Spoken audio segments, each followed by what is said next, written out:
Une belle fin pour un énième fait de société qui a défrayé la chronique le dimanche 4 août 2024. Une affaire de bébé volé à Yaoundé venue relancer le débat sur plusieurs cas de même genre enregistrés dans les hôpitaux au Cameroun. Le choix malsain opéré par une dame, tôt stoppé grâce à la vigilance de divers acteurs, donne de se questionner sur les différentes options sociales qui s'offraient à elle au cas où celle-ci aurait opté pour la voie légale. Les regards sont alors tournés vers l'adoption d'enfants. Une offre officielle qui semble très peu saisie au regard aussi de nombreux phénomènes d'abandon de progéniture des nouveau-nés jetés sans autre forme de procès dans les ordures. Aucune ville du pays n'en est épargnée. Mais pourquoi? C'est la question qui taraude les esprits et donne à Twilight ce soir de convoquer des intelligences fleuries et aguerries confrontées au quotidien à ces maux sociaux prévisibles dans une certaine mesure. Bonsoir et bienvenue. Une pause et on se retrouve bien installé.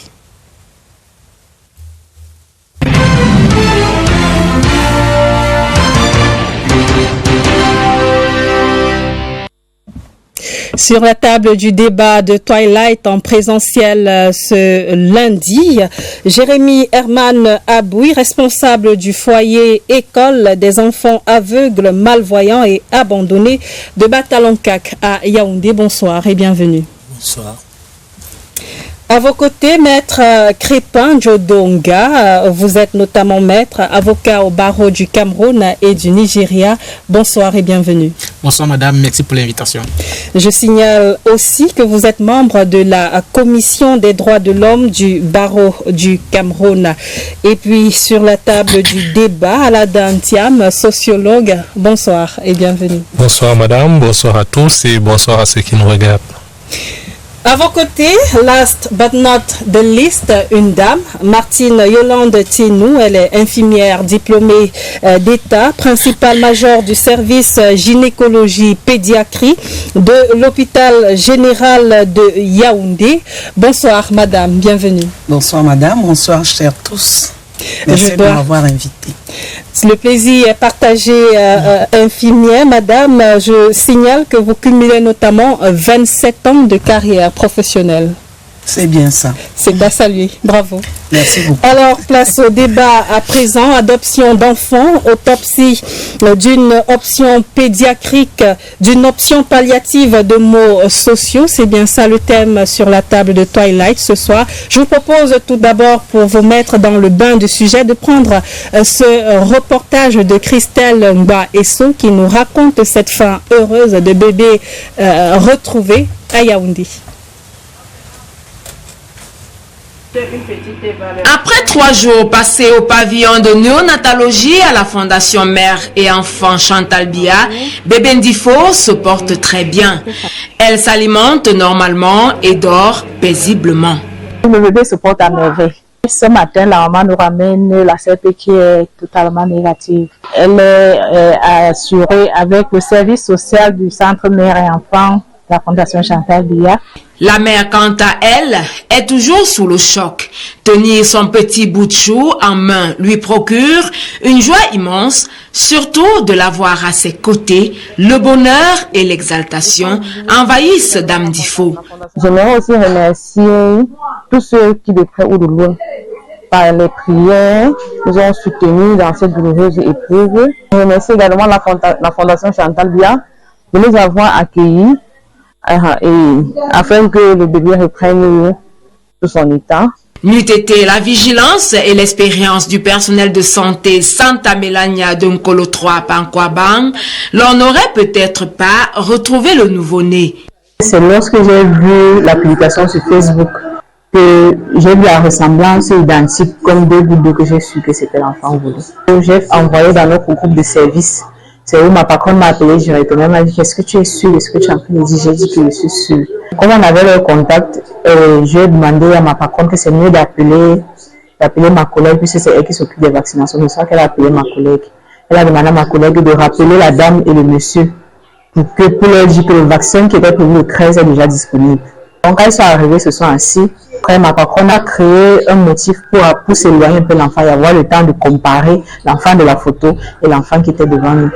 Comme ça que je suis partie au poste de police. Dame Difo, elle aussi, se porte bien et ne souhaite qu'une seule chose, être réunie avec ses 2 autres enfants. Voilà donc pour ce vif émoi qui a envahi Yaoundé et le Cameroun entier il y a donc quelques jours, notamment le dimanche 4 août 2024. Une belle fin, heureuse, mais ce n'est toujours pas le cas. J'aimerais que vous réagissiez à la suite de ce phénomène-là. Madame Martine Yolande Tieno, infirmière diplômée d'État, que vous a suggéré comme réflexion ce phénomène-là, ce phénomène de vol de bébés? Merci madame pour la parole donnée. Mais ce n'est pas un phénomène nouveau, c'est ce qu'il faut signaler. Nous avons l'habitude de voir ce genre de cas. Des bébés qui peuvent disparaître ou alors qui sont même volés dans la rue ou qu'on nous apporte comme étant retrouvés dans la rue, ou une maman qui ne peut pas enfanter et qui vraiment se livre à ce genre d'activité que nous déplorons. Parce que chez nous à l'hôpital, lorsque ça se passe, vous êtes les premières personnes à être incriminées. Et on peut penser que vous avez été complice de cet acte. C'est un peu ça que je peux dire pour le moment. Aladin Thiam, sociologue, vous avez eu vent de cette histoire? Oh, c'est une histoire que pour la rater, il fallait être sur une autre planète. Elle a fait vraiment beaucoup de bruit et c'était un peu, comment je vais dire ça, c'était la pointe de l'iceberg parce que comme madame le disait tout à l'heure, c'est un phénomène qui est récurrent. Mais cette récurrence-là, elle n'est pas toujours, tous les incidents ne sont pas autant médiatisés que celui qui est arrivé cette fois-ci. On a eu vraiment une mobilisation et parfois on blâme les réseaux sociaux, mais je dois dire que cette fois-ci, vraiment, il faut féliciter les réseaux sociaux parce que lorsqu'on suit ce que dit l'infirmière qui a aidé à retrouver ce bébé, on comprend que c'est la mobilisation qu'il y a eu sur les réseaux sociaux qui ont aidé à retrouver ce bébé. On peut avoir de la peine, on peut expliquer de plusieurs façons le geste de la voleuse, disons comme ça, de la voleuse de bébé, mais on n'en est pas là. On a eu un drame, on en sort avec un dénouement heureux, on est content. On est content, c'est ce qu'il faut retenir, notamment Jérémy Hermanabui. Oui, merci de m'avoir passé la parole. Vraiment, c'est un acte louable parce que ça vient faire quelque chose qui était peut-être dans l'ombre avec la nouvelle donne des médias. Ça apporte un peu de la lumière sur certains soucis de la société que la société vit dans le quotidien. Je pense que c'est louable que ce sujet soit vraiment mis au point pour qu'on essaie de traiter ça à la base pour voir comment on peut limiter les dégâts, quoi. Merci. Alors, maître, vous avez eu vent de cette histoire. On aurait pu l'éviter? Oui, comme le sociologue le disait tout à l'heure, finalement, plus de peur que de mal. Alors, il y a lieu de dire quand même 2 ou 3 choses. Et la première chose, c'est que le vol en soi n'est jamais une chose acceptable dans la société. D'ailleurs, elle fait l'objet d'une répression dans notre code pénal, notamment dans son article 318. Donc le vol, quel qu'il en soit, est une infraction. Ça, c'est la première chose. La deuxième chose, c'est de réaliser le mal sociétal qui ressort de cette histoire. Et les sociologues, ils ont plus de travail que n'importe qui à ce moment. Il faut chercher à comprendre pourquoi on parvient à ce niveau de cruauté. Parce que priver une maman de son nouveau-né, c'est suffisamment cruel. Donc pour y parvenir, il faut aller puiser très loin pour essayer de comprendre la psychologie ou l'état d'esprit de celui qui pose un pareil acte. Et lorsqu'on a compris ça, on se demande maintenant qu'est-ce que la société propose en termes de palliatifs. D'ailleurs, votre titre est fort indicatif.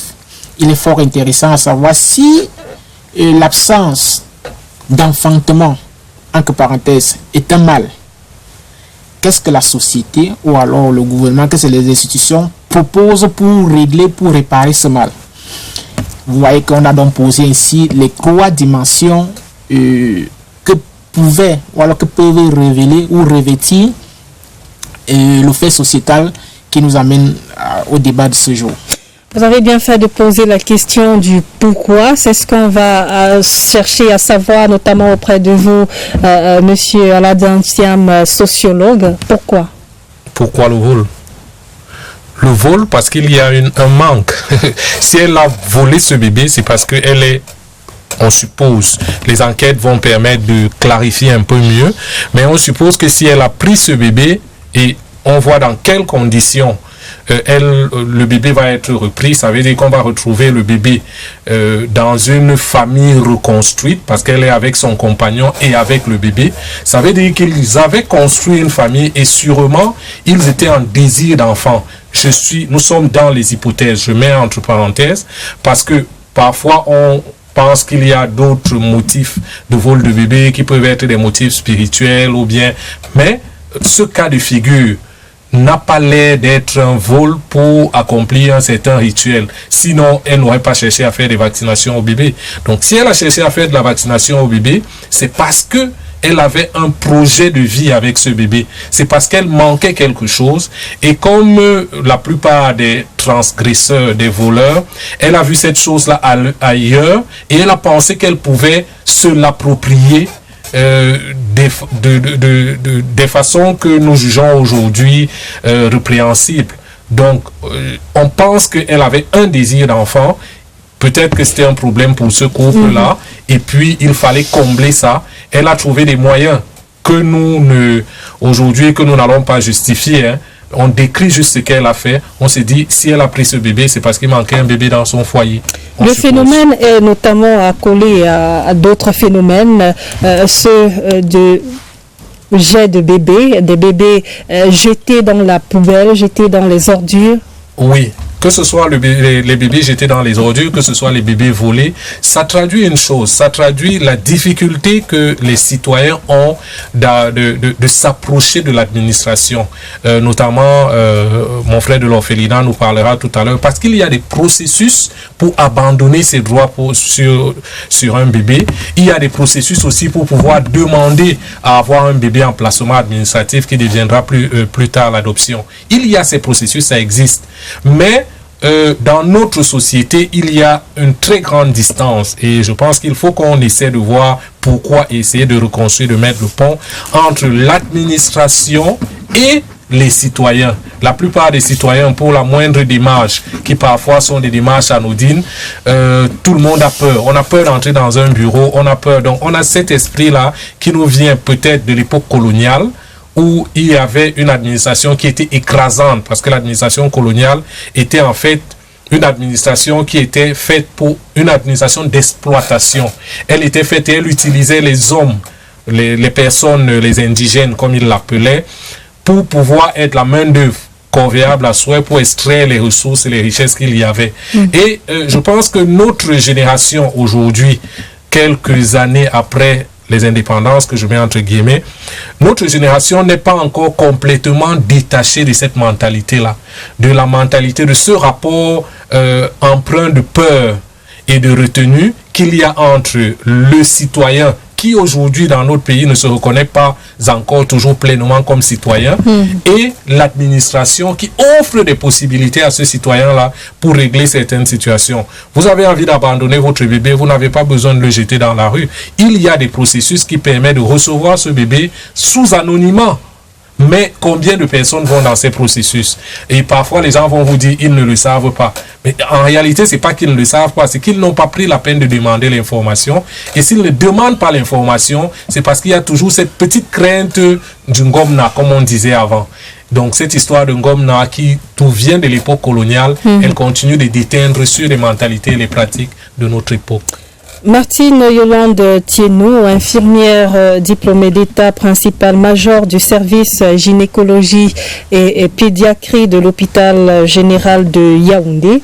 Alors, vous, quand vous suivez toutes ces nombreuses histoires, vous l'avez d'ailleurs dit, ce sont des histoires légion dans notre société. Comment comprendre qu'une femme, après avoir mis au monde son bébé, on arrive à le jeter?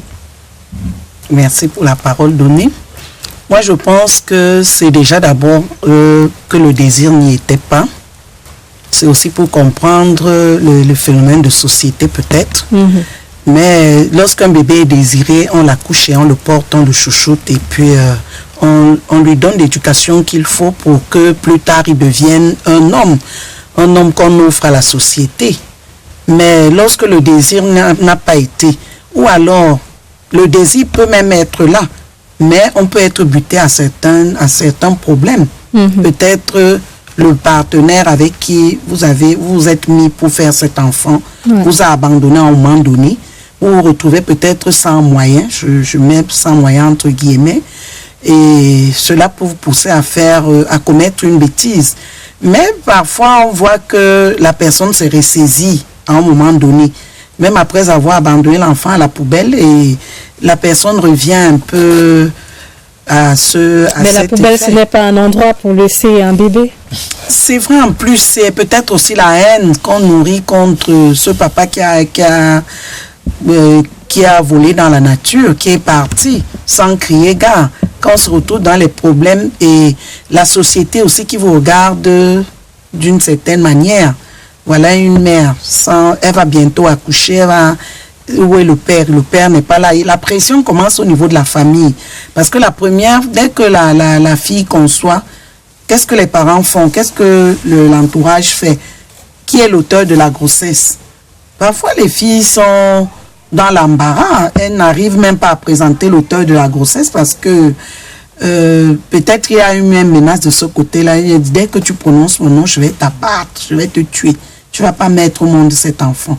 Donc, il y a toutes ces pressions qui parfois amènent ces femmes, ces filles à poser de tels actes. Justifiable, non? Non, pas du tout. Pas du tout. On ne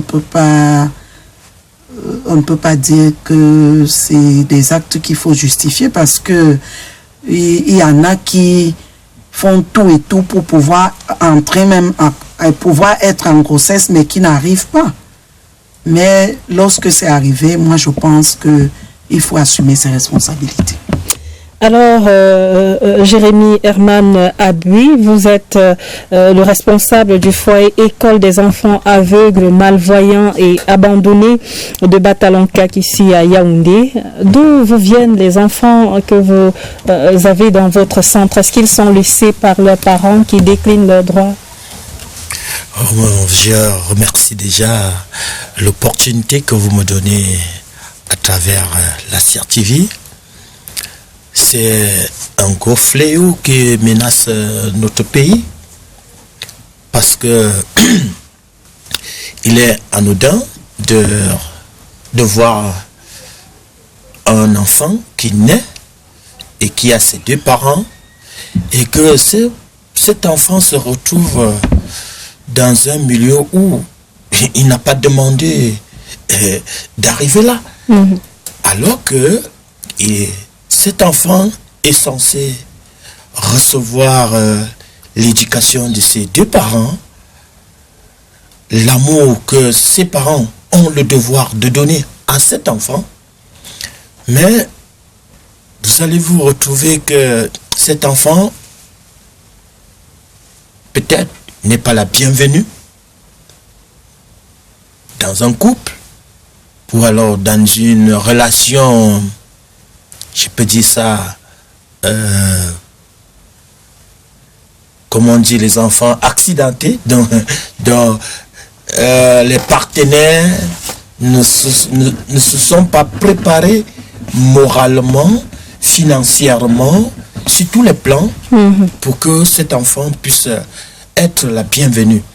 Mais alors, on se retrouve que, ça c'est mon hypothèse, hein, parce que ça fait 25 ans que je suis dans ce milieu, je me retrouve donc, certains enfants se retrouvent dans les orphelinats, comme dans notre centre, au foyer, école des enfants aveugles de Batalonka, qui ont bel et bien des parents, mais ces parents, peut-être, comme il y a des non-voyants, des malvoyants, un enfant par exemple non-voyant, le parent avec l'ignorance peut-être de certains parents, en pensant que un non-voyant ou alors un enfant handicapé ne peut pas donner le potentiel comme les autres enfants normaux, soi-disant entre parenthèses normaux.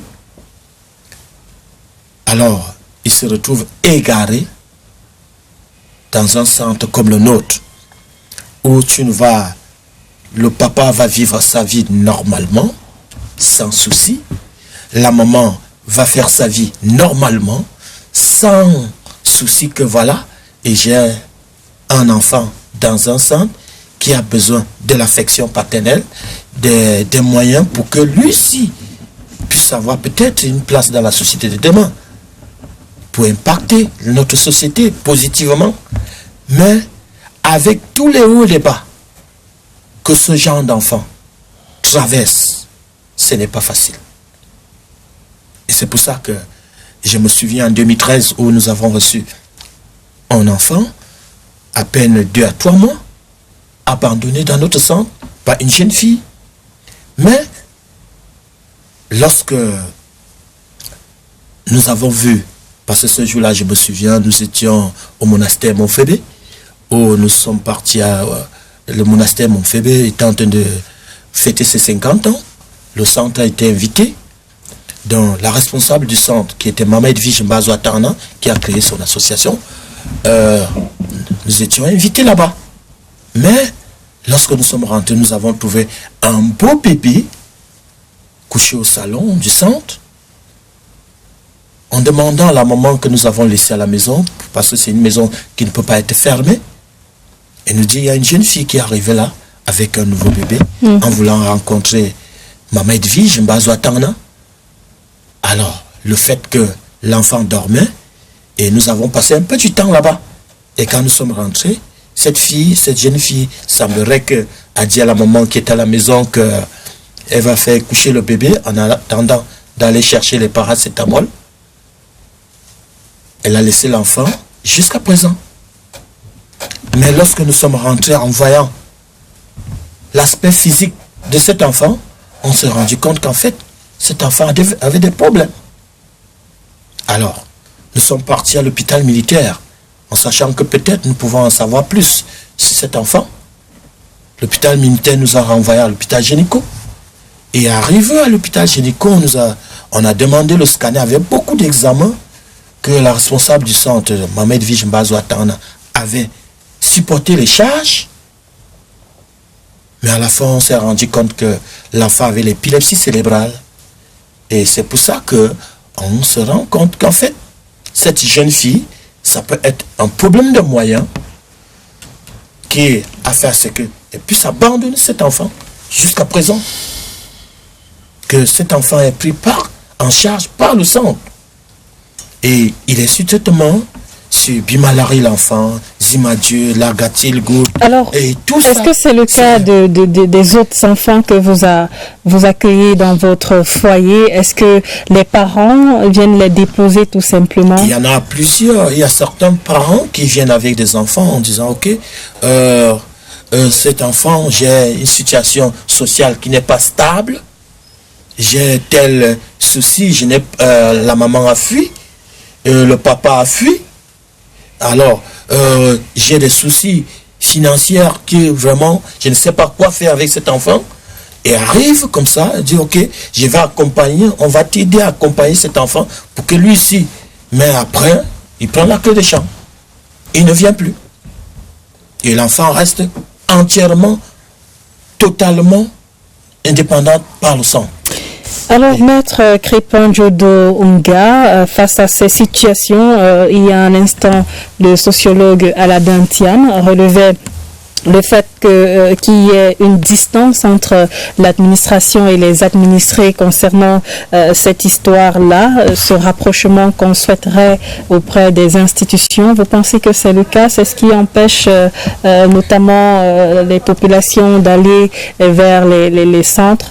Quelle est la procédure d'ailleurs quand on veut avoir un bébé?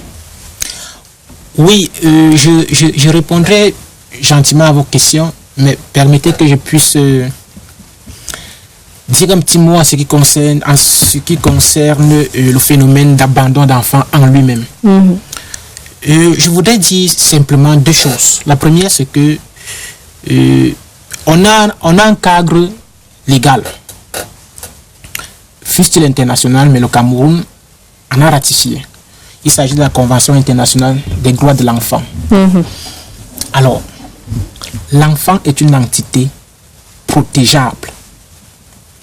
J'utilise le terme protégeable pour montrer la dimension de l'intérêt supérieur de l'enfant. Ça veut dire quoi? Lorsque ce dernier vient au monde, il peut venir au monde, entre parenthèses, j'ai eu en tant que parenthèse par accident. Je ne sais pas ce que ça signifie. Peut-être que les parents n'étaient pas préparés, on peut comprendre. Il peut venir au monde par consentement et qu'à la fin de la grossesse, que les parents se rendent compte qu'ils n'ont pas effectivement de moyens. Mais ce qu'il faut retenir, c'est qu'il n'est pas question de priver cet enfant de la vie. Parce que le droit à la vie est un droit fondamental pour l'enfant. Alors, qu'on ait des moyens, qu'on n'ait pas de moyens, lorsque l'enfant est déjà arrivé, il n'est pas question qu'on aille l'abandonner dans une quelconque poubelle.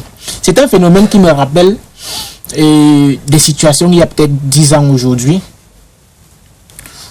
où on retrouvait de façon récurrente des nouveaux-nés, comme mon frère de la Guadeloupe le disait, et dans des centres, et dans la rue, et dans des poubelles. Mais c'est abominable, c'est horrible.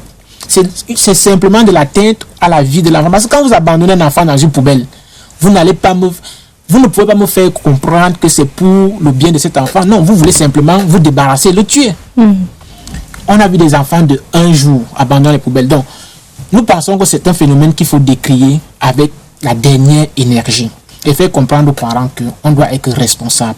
Et ça démontre simplement, s'il en a encore besoin de dire, de l'irresponsabilité des auteurs. Et lorsqu'on est irresponsable, on doit en assumer les conséquences. Alors, pour revenir à votre question, vous cherchez à savoir quelle est la procédure, si je me comprends. Oui, mais avant, déjà nous dit s'ils sont nombreux, ces parents qui sollicitent avoir un enfant par les voies légales, c'est-à-dire l'adoption. Vous avez, à votre niveau, beaucoup de parents qui souhaitent avoir de vos services dans cette procédure-là? Malheureusement, ici au Cameroun, c'est une procédure qui n'est pas encore ancrée dans nos mœurs. Et on essaie encore de gérer ça de façon villageoise, malheureusement. Et quand je dis de façon villageoise, c'est pas pour être très péjoratif.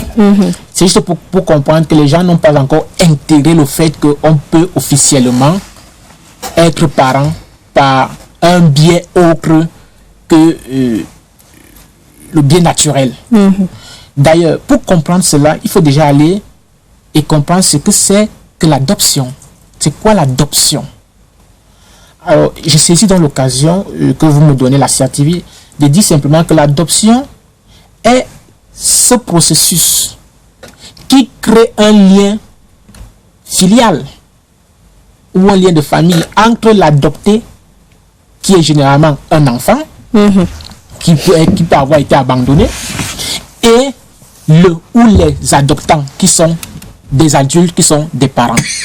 Donc, ces deux personnes au départ ne se connaissent pas, et c'est par le biais de l'adoption de cette procédure qui va donc établir un lien entre elles les personnes, c'est-à-dire l'adopté et les adoptants. Maintenant, pour le faire, il y a des conditions qui ont été prévues par nos encadrements légaux. Lesquelles? Avant de se plonger, il faut y comprendre il faut expliquer aux Camerounais qu'il y a deux types d'adoption, deux formes d'adoption. Il y a l'adoption simple et il y a l'adoption plénière. L'adoption plénière qui est encore appelée la légitimation adoptive. Pour faire simple, il faut comprendre que l'adoption simple maintient dans l'adoption simple le lien de famille entre l'enfant qui va être adopté et sa famille naturelle, sa famille d'origine. Ce lien subsiste. Vous parlez d'enfant qui veut, l'enfant a son mot à dire. Bien sûr, à 13 ans, un enfant peut donner son consentement pour se faire adopter. C'est prévu par la loi. Maintenant, si l'enfant a moins de 5 ans, on vous a pris un cas. Il n'a pas de parents, il se retrouve dans un centre d'accueil et tout. Les responsables du centre d'accueil font les formalités avec les services sociaux et puis on passe à l'adoption. Vous comprenez? Maintenant, si un enfant a plus de 13 ans et qu'il veut se faire adopter, il veut retrouver une famille, je précise encore que tout enfant a droit à une famille. Donc c'est sur cette base également que la procédure d'adoption a été faite. Tout le monde là où nous sommes, autant que nous sommes sur le plateau, nous avons tous une famille. Donc personne n'a le droit de rester sans famille. Alors lorsque c'est dit, on a donc l'adoption simple. Dans cette catégorie, l'enfant qui est adopté garde son lien avec sa famille naturelle, sa famille biologique si vous voulez. Ce lien subsiste malgré le fait qu'il soit adopté par X. Dans l'adoption plénière, ce lien est aboli, il est dissous. C'est pourquoi dans l'adoption plénière, la catégorie d'enfants qu'on retrouve là-bas, ce sont les enfants de moins de 5 ans. Qu'on retrouve dans le centre, qui ont été abandonnés, qui ont été jetés, qui n'ont pas... Bref, ils n'ont pas de filiation. Donc, dans cette adoption-là, l'enfant, sa seule famille qu'il a, c'est la famille de l'adoptant à laquelle il est définitivement rattaché. Maintenant, la conséquence, c'est quoi? Dans l'adoption plénière, la conséquence, c'est que l'enfant qui est adopté prend les mêmes droits que l'enfant légitime. C'est pour ça qu'on appelle également ça en d'autres termes la légitimation adoptive. Donc, entre lui et l'enfant légitime, il n'y a plus de différence. Parce que désormais, il n'a qu'une seule famille, il n'en connaît plus d'autres. Or, dans l'adoption simple, il n'a pas les mêmes droits parce qu'il a gardé un lien avec sa famille biologique. Il faut aussi comprendre que tout le monde ne peut pas adopter un enfant. La loi était suffisamment claire. Pour adopter un enfant, il faut avoir au minimum 40 ans. Lorsqu'on est un individu unique. Maintenant, lorsqu'on est en couple, il faut que le mariage, que vous ayez une expérience de mariage d'au moins 15 ans. En ce moment, lorsque vous constituez votre dossier, on regarde ces critères et vous êtes éligible pour la procédure d'adoption. Il y a un dernier élément, ça ce sont les éléments qui concernent les adoptants, c'est-à-dire les adultes, les parents qui veulent se faire un enfant. Vous devez également, et je pense que c'est en train d'arriver petit à petit dans nos procédures, on exige désormais la capacité financière, la capacité physique, financière à pouvoir prendre soin, à pouvoir élever cet enfant.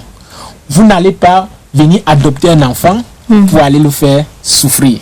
C'est pourquoi de plus en plus, les magistrats de paix, ce qu'on appelle les magistrats civils, se concentrent et exigent quand même de voir une certaine bonne foi financière pour savoir que l'enfant qu'on est en train d'adopter là, vraiment il part dans une famille où il aura quand même l'occasion de se développer et de s'épanouir. Sinon, on se retrouve avec des gens qui adoptent des enfants pour en faire ce qu'on ne peut pas imaginer. Alors, c'est là pour la procédure, mais où est-ce qu'on doit se rendre une fois cette volonté de vouloir adopter un enfant? Où est-ce qu'on va? C'est à l'hôpital? C'est devant la justice? Alors, pour vouloir adopter, lorsqu'on émet le vœu d'avoir un enfant, d'adopter un enfant, il y a deux choses.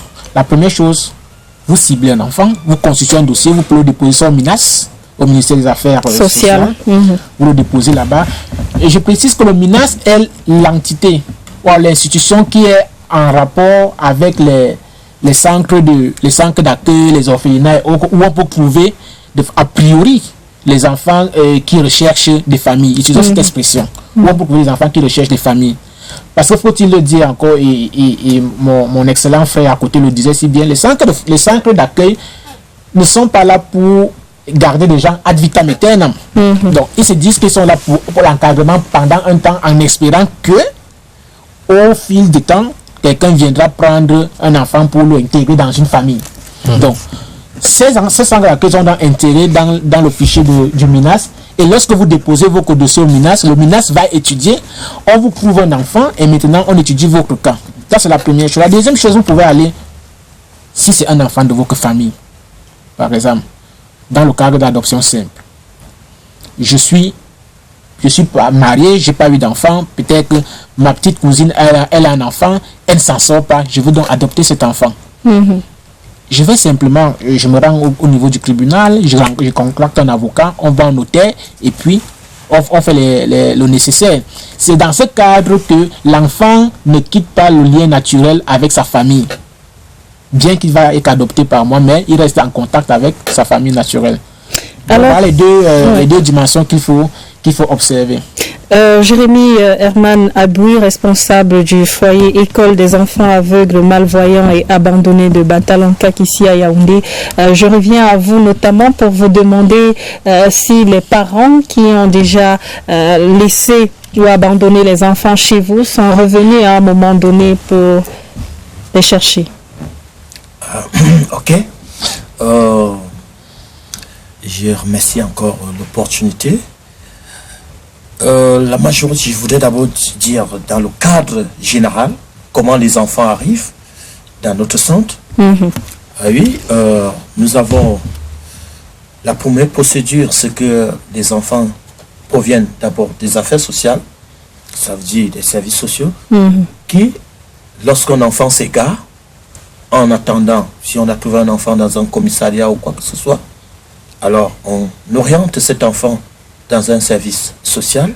Et comme nous sommes dans la zone de Yaoundé 1er et nous travaillons en collaboration avec le chef de centre de Yaoundé 1er, alors il sollicite maintenant le placement de cet enfant dans notre centre de manière officielle.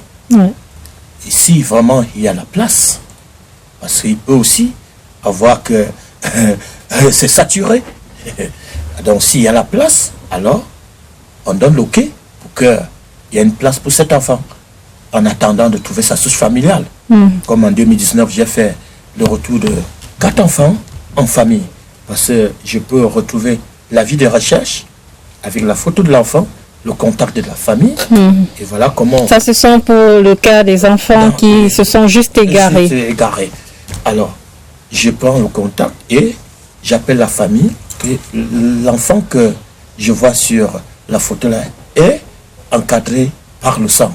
En ce moment, ils doivent m'amener des éléments justificatifs qu'effectivement, c'est leur enfant. Et si ils arrivent à me convaincre, et là, j'appelle le chef de centre pour qu'on fasse le retour de manière officielle à cet enfant. Et pour le cas des enfants abandonnés? Et maintenant, pour les enfants abandonnés, eux, ils résident de manière permanente au centre. Mais en ce qui concerne maintenant l'adoption, qui est le centre du sujet du jour, il y a tellement la demande. Parce que avec les âmes de bonne volonté qui sollicitent venir nous soutenir dans notre centre, il y en a une personne qui me pose toujours le problème, est-ce que nous pouvons adopter des enfants? À moi de leur dire que selon le principe de la première responsable du centre, Mamed Vige Bazoatana, c'est qu'elle a pu valider dans notre centre, c'est plutôt le parrainage.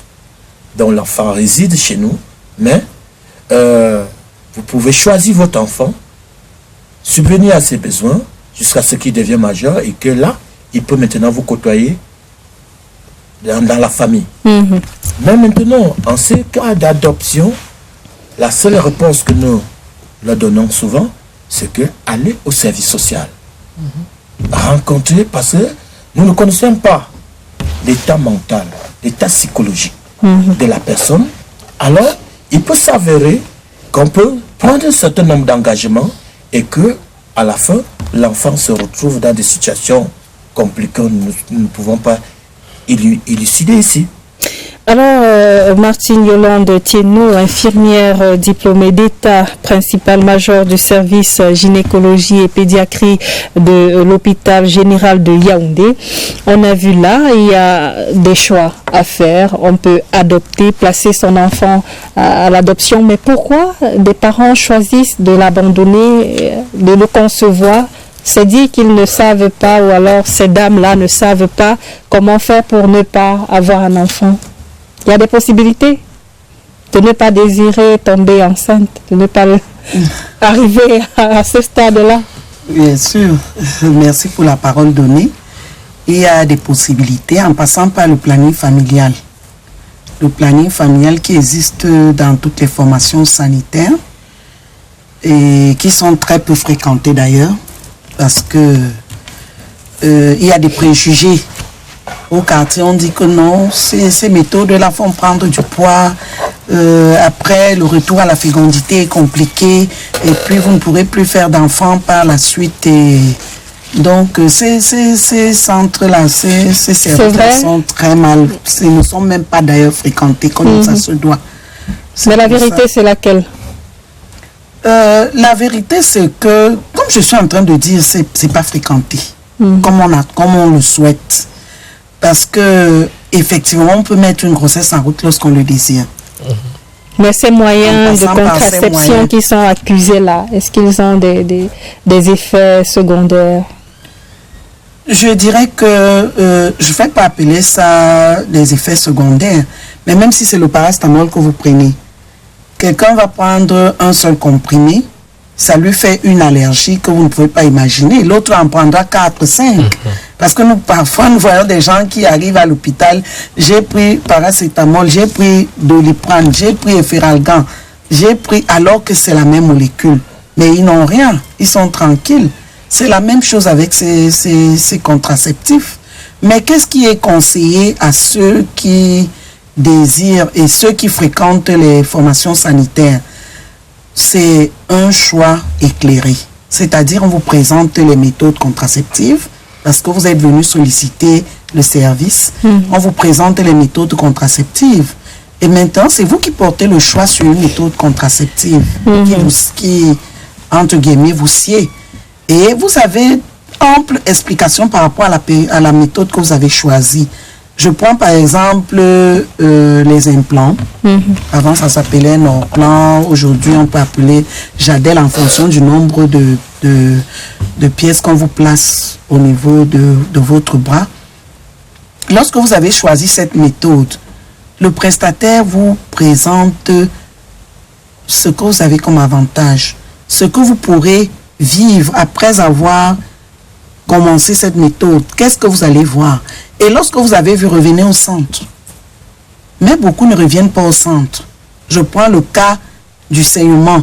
Peut-être des saignements en petites gouttes, comme on peut dire, pour que tout le monde nous comprenne.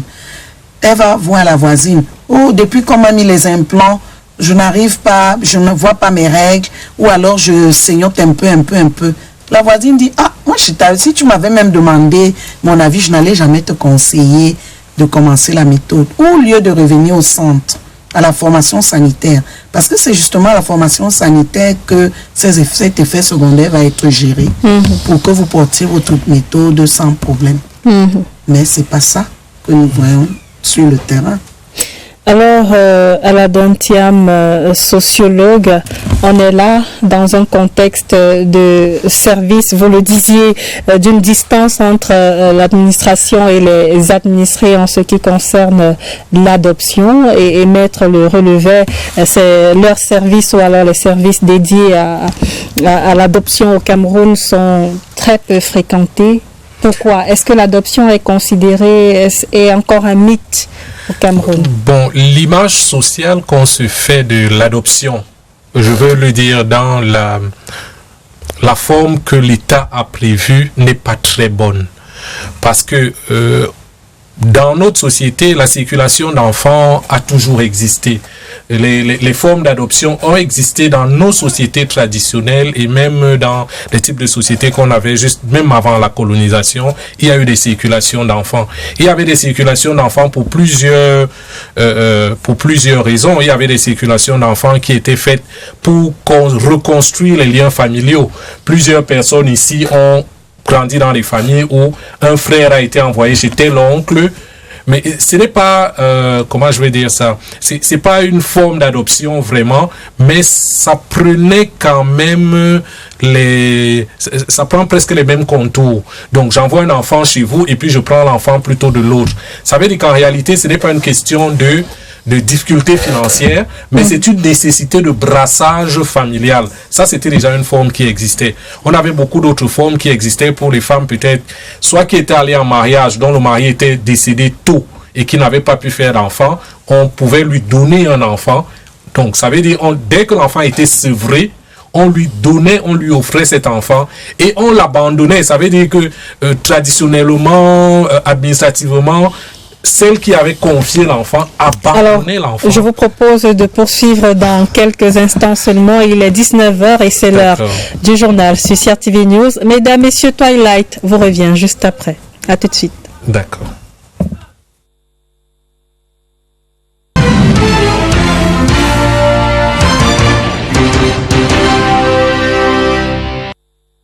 Bon retour sur le plateau de Twilight qui se poursuit sur la thématique de l'adoption d'enfants, autopsie d'une option palliative de maux sociaux. Et vous, sociologue Aladin Thiam, vous aviez la parole tantôt pour nous restituer la perception qu'ont les Camerounais de l'adoption.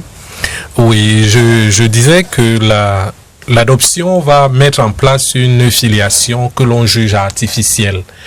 Et il peut y avoir dans cette intrusion du voisin, de la voisine, du frère ou de la sœur dans cette filiation constituée, des conséquences pour l'enfant et des conséquences aussi dans la relation qui va se créer entre l'adoptant, le parent, les adoptants peut-être, et les enfants qui ont été adoptés.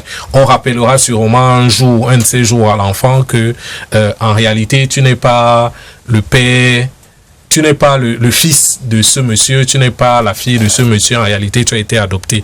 Donc c'est peut-être pourquoi, et ça c'est quoi? C'est parce que on a laissé tomber les mécanismes que nous avions avant. Parce qu'avant, lorsque un enfant avait été confié à quelqu'un, il ne venait à l'idée de personne dans le village d'aller dire à cet enfant-là que tu n'es pas un enfant de cette maison. Même lorsqu'il fallait partager l'héritage dans sa famille d'origine, là d'où il venait, on lui disait que non, mon frère, toi, tu n'es pas d'ici. Ta vraie famille, c'est là où tu es né, là où tu as été élevé, là où tu as été donné. Et c'était tout à fait normal. Mais on a perdu un peu ce lien-là. Et aujourd'hui, avec toutes les intrusions qu'on a, qui sont parfois malsaines et qui ne prennent pas en compte parfois certaines subtilités qu'il faut avoir pour vivre en société. On a des gens qui viennent dire à un enfant qui a été adopté que non, vraiment, comme tu vois là, tu n'es pas... Et parfois, on peut penser que c'est ça qui peut aussi donner à certains l'envie de simuler une naissance, parce que les bébés volés généralement servent à simuler des naissances.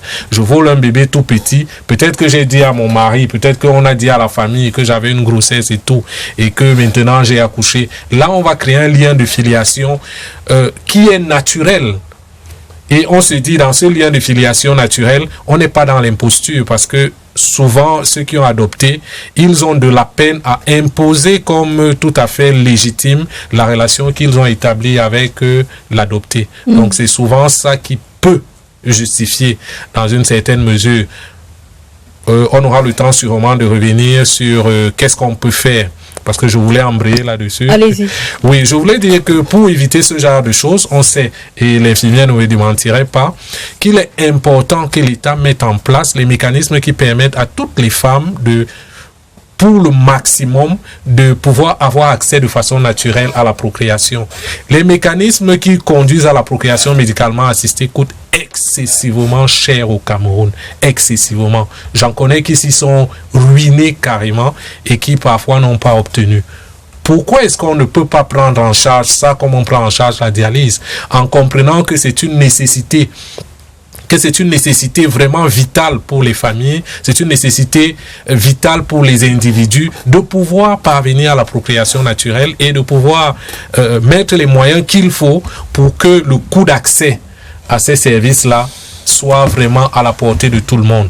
Parce que, il faut le dire, la Major ne me démentira pas, je pense, qu'il y a de plus en plus, pour diverses raisons, peut-être parce que des avortements qui ne se sont pas bien passés, peut-être parce que la pollution et tout, les femmes ont de plus en plus de difficultés à procréer, et pas seulement les femmes, même les hommes aussi.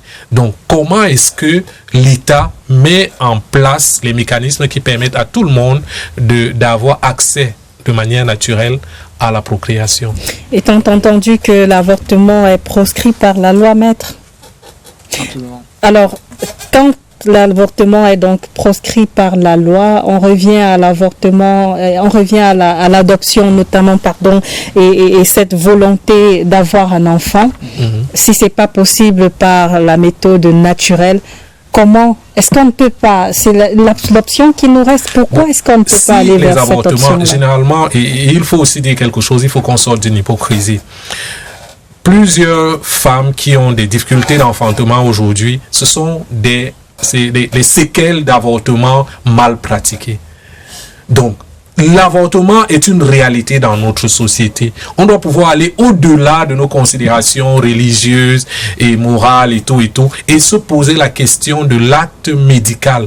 Est-ce qu'on peut organiser un acte médical lorsqu'il n'y a pas de désir d'enfant pour que cette pratique-là ne cause pas demain des conséquences qui vont amener l'État à dépenser beaucoup plus en procréation médicalement assistée, ou bien à dépenser beaucoup plus parce que il y a des frais de poursuite, parce qu'on a eu des bébés volés. Donc, il faut qu'on se pose en tant que société, et que l'État aussi prenne les choses à bras le corps, qu'il se pose la question de la légalisation de l'avortement et dans quelles conditions. C'est des choses que les gens iront faire. Celle qui veut avorter ira avorter, peu importe ce que vous lui dites, peu importe ce que vous faites. Maintenant, comment on accompagne ça pour mitiger, pour que les conséquences soient le moins possible, et pour permettre à tout le monde de pouvoir remplir ses désirs de maternité quand ces désirs-là vont arriver. Donc, je pense qu'il est vraiment important pour nous, en tant que société, de sortir de la stigmatisation, de se dire que, vraiment, elle ne voulait pas accoucher, elle a avorté, elle a ceci. Il faut qu'on sorte de la stigmatisation et qu'on arrive à comprendre vraiment quelles sont les réalités.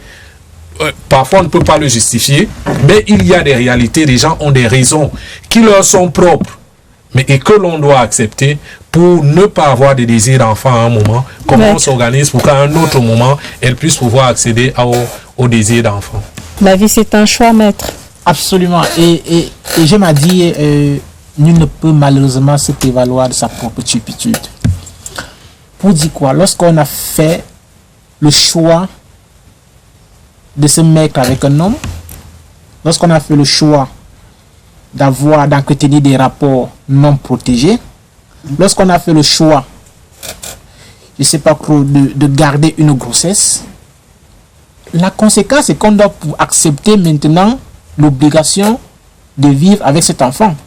L'avortement ne peut pas être une option. Même si l'avortement, dans un certain cadre légal aujourd'hui, peut être accepté sous certaines conditions, précisément lorsque la vie de la mère est inquiétée, lorsque l'enfant porté est le fruit d'un viol et que la mère est dans sa maternité en mauvaise posture, dans ce cas, on peut autoriser ce que le sociologue a appelé une interruption de grossesse médicalisée. Et rien que médicalisée. Pour dire que le principe, c'est que l'avortement n'est pas autorisé. Une étude comparative. Au Maroc, par exemple, si une jeune femme fait l'objet d'un viol et que son appréhendé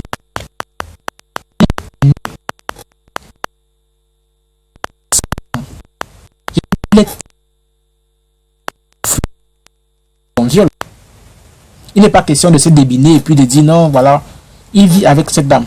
Alors, pour être plus sérieux, moi je pense que l'adoption est un remède. Le sociologue posait une question tout à l'heure et je pense que nous avons tous la réponse. L'adoption est un remède qui a été trouvé par les institutions internationales et même nationales. Un remède lequel le premier, c'est le remède à l'égard des parents qui n'arrivent pas à avoir des enfants. Au lieu d'aller voler, au lieu d'aller arracher, au lieu de pas crier, je n'ai rien contre le Seigneur,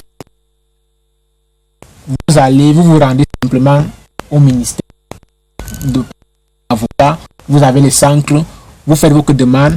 Si vous remplissez les conditions, ce sont un enfant de façon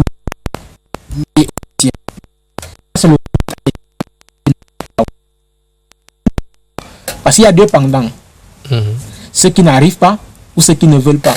Il y a des jeunes femmes ici dehors et je n'ai rien contre elles qui disent que non, vraiment elle ne veut pas s'abîmer le corps avec des maternités, mais elle veut un enfant.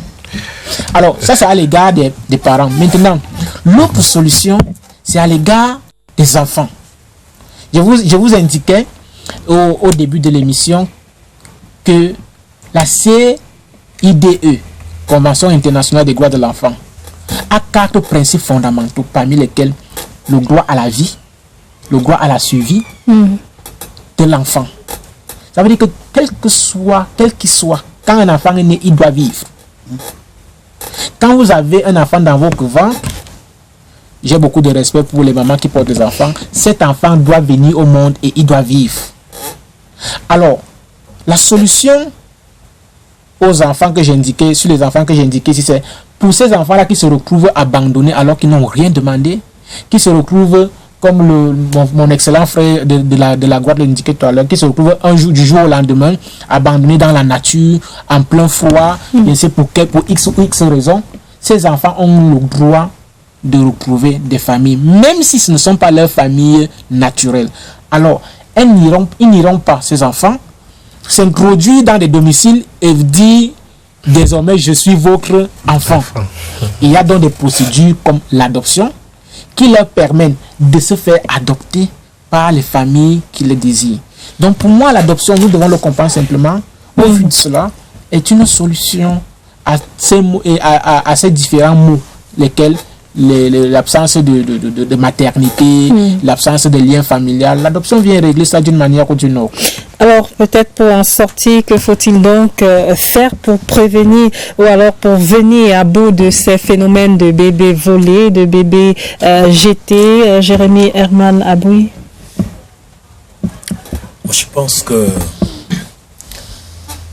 pour venir à ce problème, comme le disait, je pense que l'adoption ici, c'est vraiment une formule qui vient, c'est un médicament approprié qui vient essayer d'adoucir les intentions des uns des autres. Pourquoi? Parce que,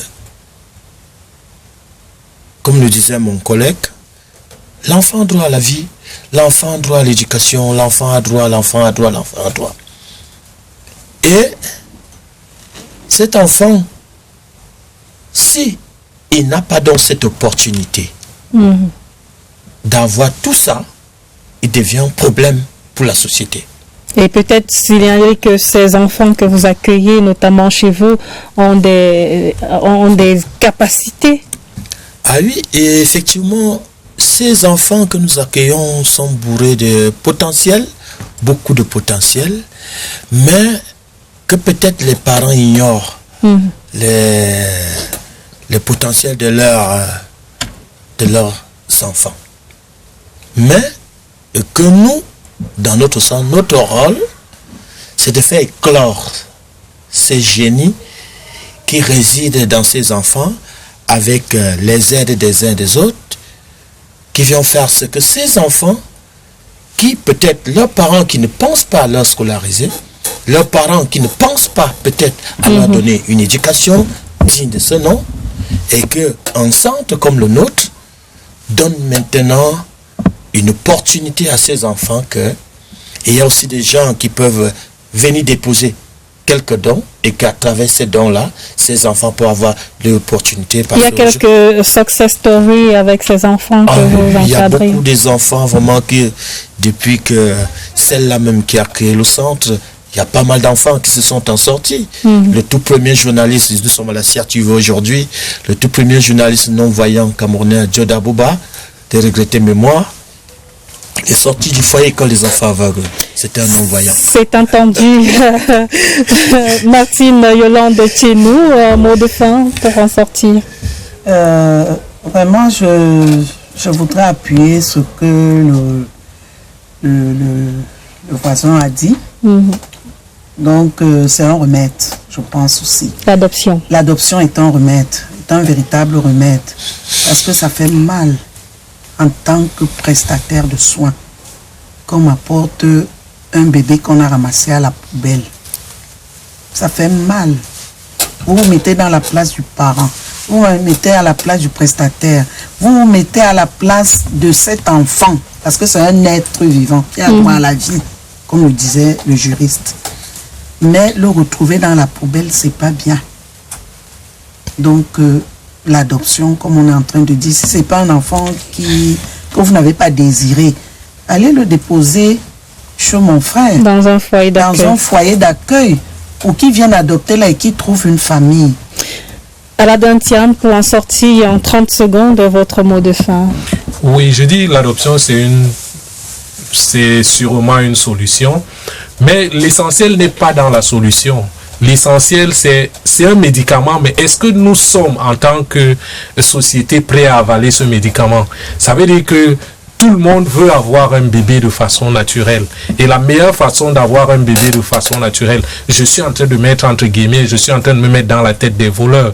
La meilleure façon d'avoir un bébé de façon naturelle, c'est encore de simuler une grossesse et peut-être d'aller voler un nourrisson. Ça, c'est ce qu'ils se disent. Donc, il ne faut pas seulement qu'on pense à l'adoption. Il faut qu'on pense à l'adoption, un mécanisme qu'il faut améliorer, mais il faut aussi qu'on se mette dans la tête de cette personne-là qui a envie d'avoir un enfant et qui ne veut pas qu'autour de lui, on le voit comme cette branche stérile qui n'est pas capable d'enfanter. Donc, il faut qu'on travaille aussi en tant que société sur toutes les autres solutions qui permettent au maximum de personnes d'avoir accès de façon naturelle à la procréation. C'était le mot de fin dit notamment par vous, Aladin Thiam, sociologue. Merci à tous les quatre d'être venus sur ce plateau de Twilight. Jérémy Herman Aboui, responsable du foyer École des enfants aveugles, malvoyants et abandonnés de Batalonkak, ici à Yaoundé. Maître Crépin Njodonga, avocat au barreau du Cameroun et du Nigeria, membre de la commission des droits de l'homme du barreau du Cameroun. Aladin Thiam, sociologue, et puis Martine Yolande Tchenou, infirmière diplômée d'État, principal major du service gynécologie pédiatrie de l'hôpital général de Yaoundé. Merci de nous avoir regardés. À vous, chers téléspectateurs, c'était Twilight, édition de ce lundi 12 août 2024. Merci aussi à nos équipes techniques et rédactionnelles. Restez en compagnie des programmes de CRTV News. À la prochaine.